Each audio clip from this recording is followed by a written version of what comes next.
అందరికీ నమస్తే అండి. భారతదేశం మొత్తం మీద ఇప్పుడు బాగా ట్రెండింగ్లో ఉన్న సినిమా 'ధురంధర్'.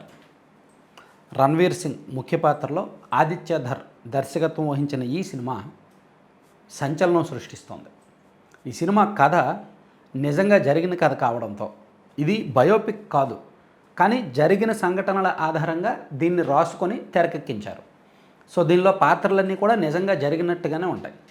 పైగా ఇది ఒక బ్రూతల్ స్టోరీ, ఒక క్రూయల్ స్టోరీ అనమాట. క్రూరమైన కథ అంటే ఉగ్రవాదులు ఎలా పనిచేస్తారు, పాకిస్తాన్లోని కరాచీలో ఒక ప్రాంతమైన లియారీ ప్రాంతంలో 1980s 90sలో వాళ్ళు ఒక ప్రాంతాన్ని స్మగ్లింగ్కు, డ్రగ్స్కు, మాఫియాకు, గ్యాంగ్ వార్కు అడ్డాగా మార్చుకొని వాళ్ళు అండర్ వరల్డ్ అనమాట. అది బయట దేశానికి సంబంధం లేకుండా, సిటీకి కూడా సంబంధం లేకుండా ప్రత్యేకమైన గవర్నమెంట్ను ఫామ్ చేసి వాళ్ళు ఏ విధంగా నడిపించారు. అక్కడ ఉన్న ఉగ్రవాదుల్లో కలిసిపోయి మన భారతదేశానికి సంబంధించిన ఒక రా ఏజెంట్ అక్కడికి వెళ్ళి ఆ ఉగ్రవాదుల్లో ఉగ్రవాదిగా కలిసిపోయి వాళ్ళని ఏ విధంగా మట్టుపెట్టాడు అనేది ఈ కథ అన్నమాట. సో ఇది చాలా ఇంట్రెస్టింగ్ స్టోరీ లైన్. సో దీనికి సంబంధించి కొంచెం బ్యాక్ అండ్ మనం చూసుకుంటే 1980s 90s ఆ టైంలో పాకిస్తాన్లోని కరాచీలో ఒక ప్రాంతం లియారీ అనే ఒక ప్రాంతం ఉంటుందన్నమాట.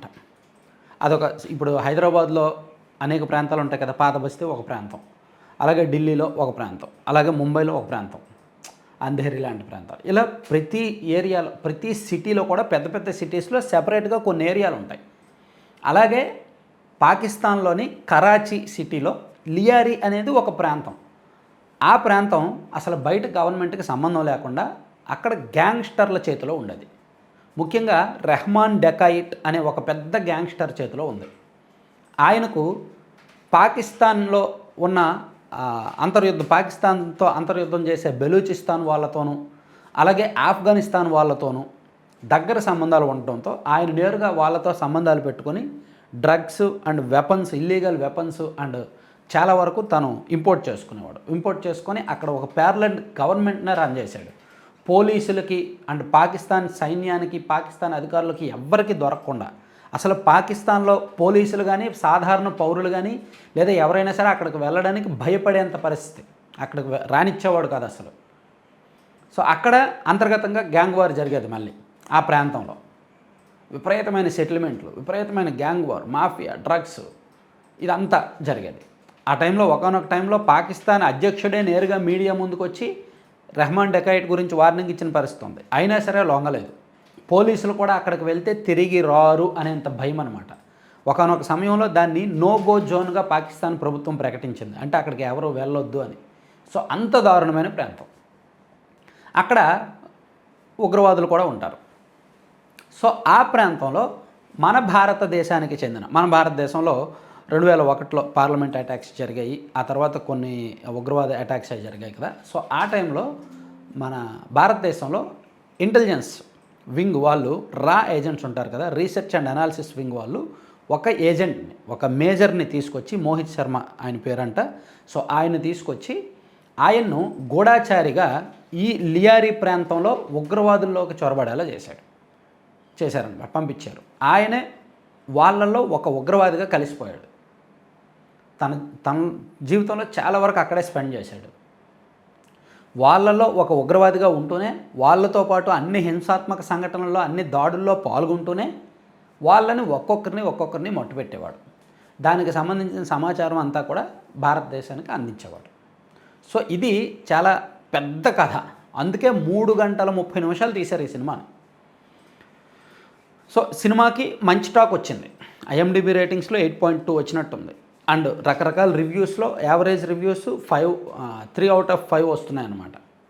ఈవెన్ నేషనల్ మీడియా అక్కడక్కడ కూడా. సరే, ఇది ఒక సినిమాగా చూడకపోయినా తెలుసుకోవాల్సిన కథ, మేజర్ మోహిత్ శర్మ ఏమిటి, ఆయన ఎందుకు పాకిస్తాన్ వెళ్ళారు, అక్కడ ఎంతకాలం గడిపారు, అక్కడ గ్యాంగ్ వార్స్ని ఏ విధంగా ఎదుర్కొన్నారు, అక్కడ వాళ్ళని ఉగ్రవాదులను ఏ విధంగా మట్టుపెట్టారు అనేది ఒక ఇంట్రెస్టింగ్ కథ, తెలుసుకోవాల్సిన కథ.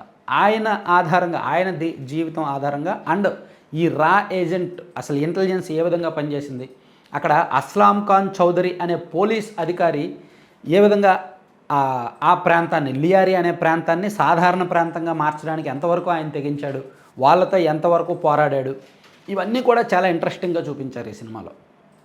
సో ఓవరాల్గా కథ కనెక్ట్ అయ్యే కథే, కాకపోతే హింసాత్మక సీన్లు ఎక్కువ.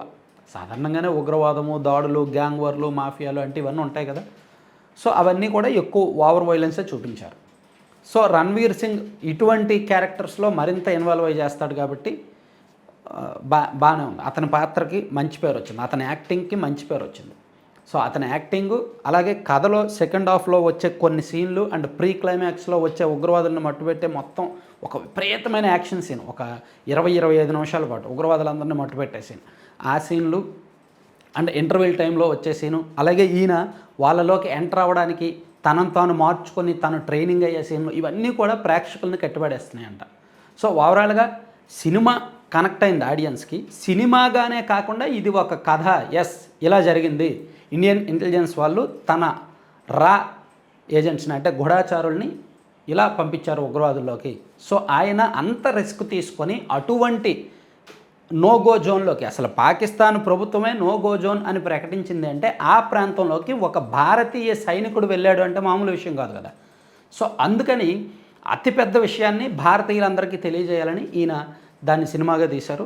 సినిమాగా సక్సెస్ అయింది, కలెక్షన్స్ కూడా భారీగానే వస్తున్నాయి. దాదాపుగా తొలి 3 రోజుల్లోనే 100 కోట్లకు పైగా షేర్ వచ్చిందంట. సో ఓవరాల్గా పూర్తి రన్లో సుమారుగా ఒక 350-400 కోట్లు వస్తుందని అనుకుంటున్నారు. So one of the best movie అనుకోవచ్చు. అంటే కమర్షియల్గా సక్సెస్, సినిమా స్టోరీగా సక్సెస్, యాక్టింగ్ పరంగా కూడా మంచి పేరు వస్తుందన్నమాట. అందుకే ఇప్పుడు ఎక్కడ చూస్తున్నా ధురంధర్ మొత్తం సోషల్ మీడియాలో కావచ్చు అండ్ సినీ రంగంలో కావచ్చు, ఇండియన్ బాక్స్ ఆఫీస్లో కావచ్చు ఈ పేరే బాగా వినిపిస్తోంది. సో వీలైతే మీరు కూడా చూడండి. నేనైతే ఈ సినిమా చూడలేదు యాక్చువల్లీ. నాకు ఇలా తెలిసింది, స్టోరీ తెలిసిన వెంటనే ఇంత బాగుందని చెప్పి ఫస్ట్ ఆ స్టోరీ చదివిన తర్వాత వీడియో చేయాలనిపించి చేశాను. నేను ఇది సినిమా రివ్యూగా, ఒక సినిమాగా దీన్ని ఒక రివ్యూగా చేయట్లా. యాక్చువల్ ఆ కథ తెలియాల్సిన కథ, మేజర్ మోహిత్ శర్మ వెళ్ళిన ఉదంతం మొత్తం అందరూ తెలుసుకోవాల్సిన కథ. సో అందరూ చూడండి అని చెప్పడానికి చేస్తాను అన్నమాట. Thank you.